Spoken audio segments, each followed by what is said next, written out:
case you missed it.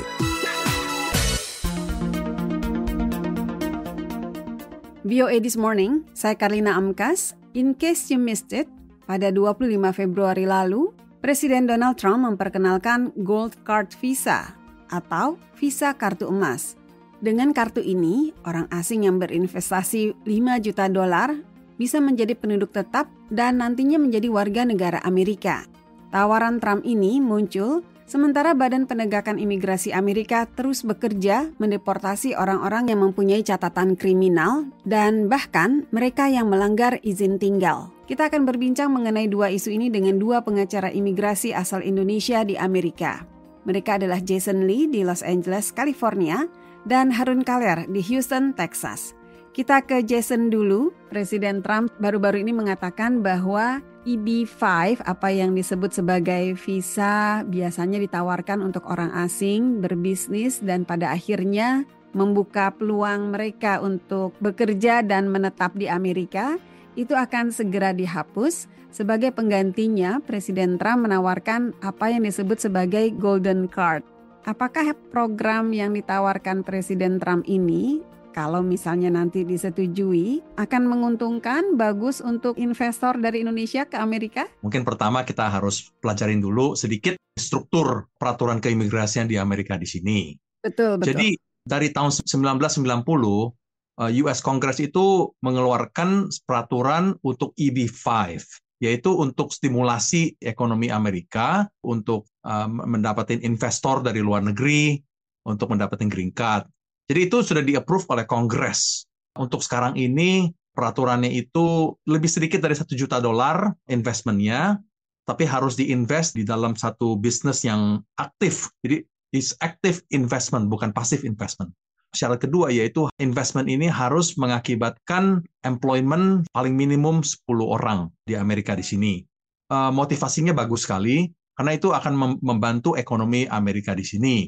Oleh sebab EB-5 ini di-approve oleh Kongres, jadi semestinya Kongres juga yang mematikan program ini atau mengeluarkan peraturan baru untuk mereplace EB-5 ini. Contohnya seperti Gold Card, Green Card yang dipropos oleh Presiden Trump baru-baru ini. Jadi memang keinginannya Presiden Trump ini menghapus EB-5 dan sebagai replacement-nya itu mengeluarkan Gold Card, Green Card ini, yang secara garis besarnya investor itu harus invest paling sedikit $5 juta di Amerika di sini. Uang itu langsung akan dimasukin ke Department of Treasury, jadi Departemen Keuangan di Amerika di sini. Tapi kita masih belum tahu secara detail-detailnya. Menurut Presiden Trump itu dari minggu lalu menyatakan bahwa program ini ingin dikeluarkan dalam waktu 2 minggu. Jadi kesimpulannya dari pihak pengacara-pengacara di sini, Presiden Trump ini akan mengeluarkan peraturan ini lewat executive action, bukan melewati Kongres. Karena kalau harus lewat Kongres, itu harus didebat dulu, dan itu pasti akan memakan waktu lebih dari 2 minggu. Jadi Presiden Trump ini ingin mengeluarkan lewat executive action ke satu Golden Card ini, dan juga at the same time ingin mematikan EB-5 ini dalam waktu yang sama gitu. Nah, apakah itu memungkinkan atau tidak? Kita tidak tahu. Itu secara garis besarnya struktur keimigrasian ini yang berhubungan dengan investment visa ini. Nah, kalau sampai Gold Card, Green Card ini jadi realitas, apakah ini bagus untuk, kesatu buat Amerika, dan kedua, apakah ini bisa dimanfaatkan oleh WNI yang di Indonesia ini untuk masuk dan dapat green card di Amerika? Kalau kita bandingkan secara sederhananya, mana yang lebih menarik bagi investor Indonesia? Dan tentunya mana yang lebih menguntungkan bagi Amerika? Uang 5 juta per investor ini sudah pasti akan lebih bagus daripada yang sistem sekarang ini, yaitu EB-5 $1 juta ini. Menurut Presiden Trump, dia itu rencananya ingin menjual 1 juta sampai 5 juta Gold Card dengan tujuan berapa triliun dolar yang bisa digunakan untuk membantu ekonomi Amerika di sini.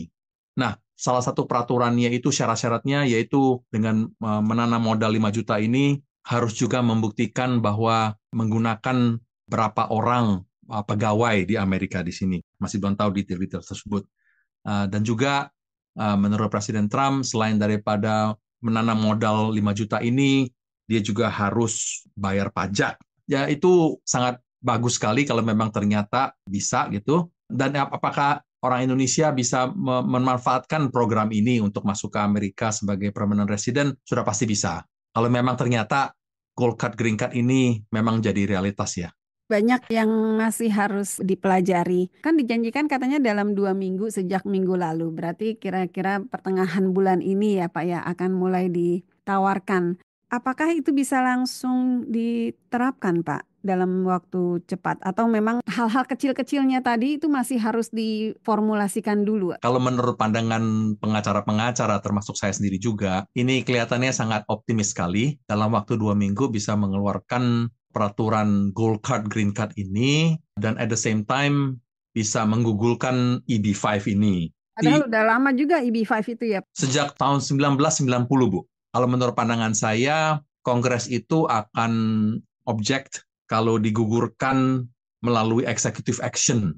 Jadi kemungkinan besar, walaupun memang bisa di-approve gold card ini, menurut pandangan saya akan makan waktu lebih dari 2 minggu dari sekarang. Sepertinya sekarang ini orang-orang yang sangat kaya atau yang mereka yang mempunyai sedikitnya 5 juta dolar itu sudah bersiap-siap nih Pak untuk mendaftar katanya.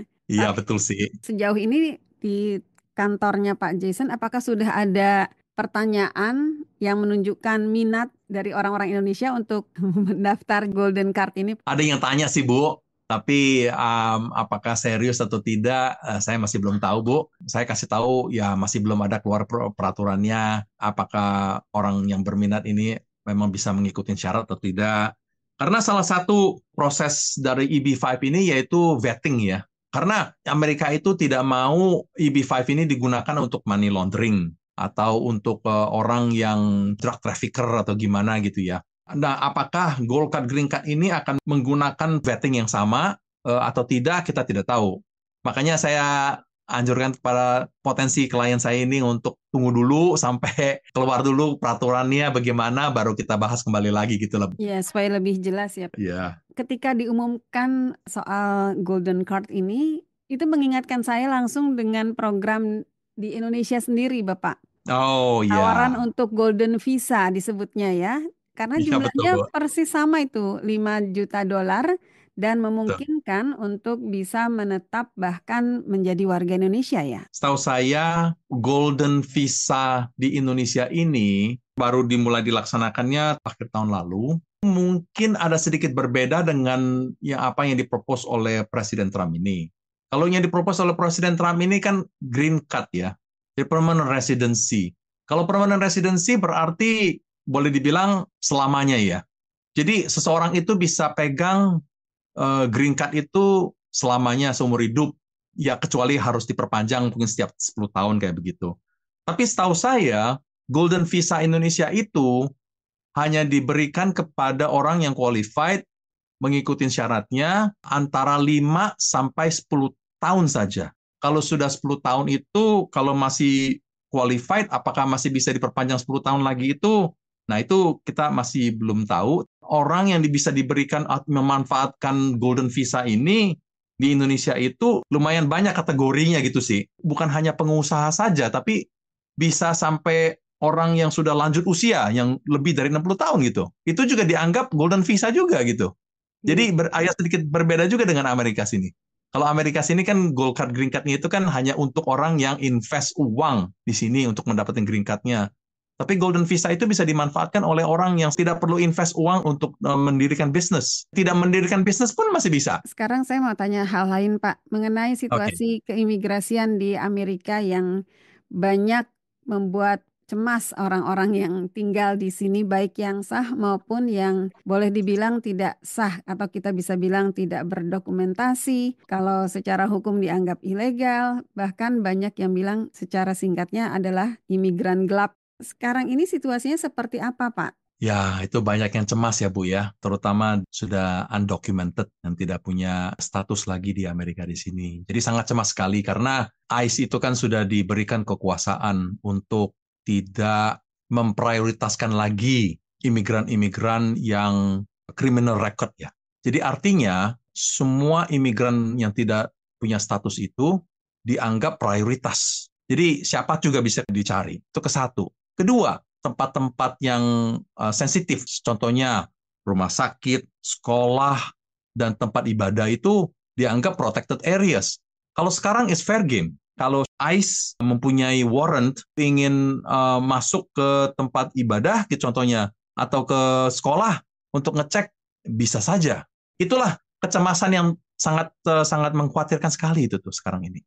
Iya, sekarang kita ke Houston, Texas, ke Harun Kaler. Apakah Bapak tahu data orang Indonesia yang overstay kalau bahasa kerennya, tapi kalau bahasa di kalangan kami disebutnya ngemplang izin tinggal, Pak? Saya belum pernah lihat itu datanya secara per negara. Saya yakin pasti ada lah ya, karena kan kalau orang masuk secara resmi ke Amerika, ya apalagi dari jauh ya, dari negara asal seperti Indonesia kan biasanya mereka kan resmi ya masuk ke Amerika, namanya POA, Port of Entry, jadi kayak ya bandara. Nah itu selalu ada datanya, pas masuk ada, keluar ada. Tapi saya nggak pernah lihat itu diumumkan. Saya yakin itu datanya ada di CBP ya, Customs and Border Protection, jadi penjaga perbatasan Amerika gitu. Nah, saya rasanya belum pernah lihat ya sebagai praktisi imigrasi ya, itu diumumkan secara rinci setiap negara gitu. Yang biasanya diumumkan tuh, oke, yang overstay sekian juta orang, 400.000 orang. Tapi kalau sampai dirinci sampai negara, saya nggak pernah lihat tuh. Tapi kalau secara keseluruhan ada datanya nggak? Iya, yang saya pernah lihat mungkin 2 tahun yang silam ya sekilas aja gitu kayak headline, tapi saya nggak baca artikelnya semua.